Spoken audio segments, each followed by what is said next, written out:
Hello mga kalapatids. So mga kalapatids, mga idols,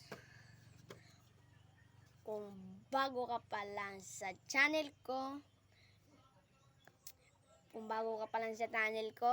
at hindi ka pa nakasubscribe sa aking channel, at hindi mo kakalimutan at pipindutin yung share, like, para palagi ka sa susunod ko na mga video. So mga kalapatids, may nagtanong daw sa akin mga kalapatids, paano daw gumawa ng painuman ng kalapate na hindi daw iniiputan ng kalapate.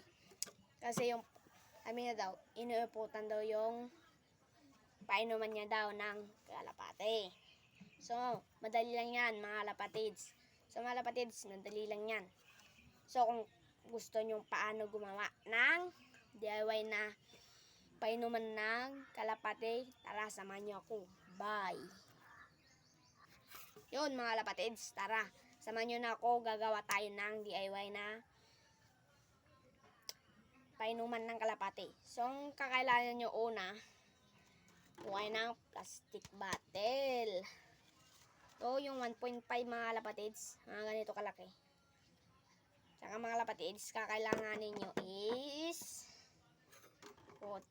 kutsilyo mga kalapatids, tsaka gunting mga kalapatids.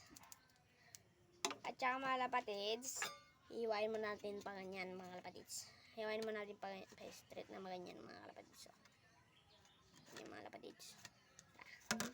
Hiwain na natin hihiwain ko na po mga kalapatids. Tigas! Tigas mga kalapatids. At tsaka niya mga kalapatids. Kung hindi makaya ng gunting, kukutsilyoin na lang natin mga kalapatids. Lagyan natin pabilog yung makakalasip yung kalapati, yung mga kalapatids. Sumobra yung atin, yung isa na lang gagamitin natin mga kalapatids. Ito na lang mga kalapatids kasi sumobra. Nilalagay yan. Ayan mga kalapatids. Ating ganyan, no? Sana malaki dapat na.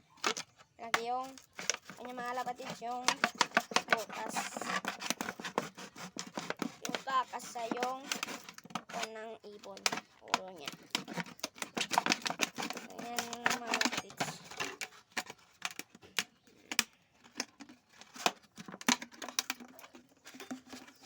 Hirap kumita ng pera mga kalapatids sa YouTube.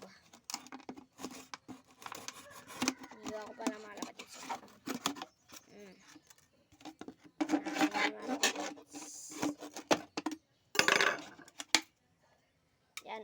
Diyan po ilulusot ng kalapati yung kanilang kuwan mga kalapatids, no? Nilang ulo. So mga kalapatids, gagawa pa tayo ng isa.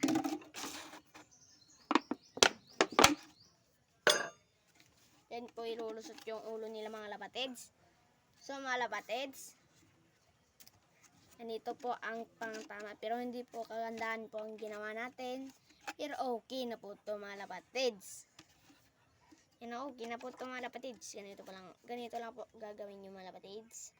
Ano ko sa inyo, kung bibili kayo ng yung hindi DIY na painuman, o kaya yung gagawa na lang kayo ng ganito mga kalapatids.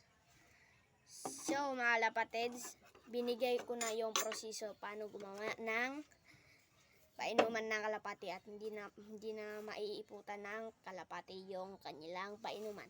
So mga kalapatids, hanggang dito lang aking video. Sana suportahan nyo ng aking video. Sana marami pang manonood na viewers ko. Sana ingat kayo dyan sa inyong kahit saan po. Ingat po. Bye bye.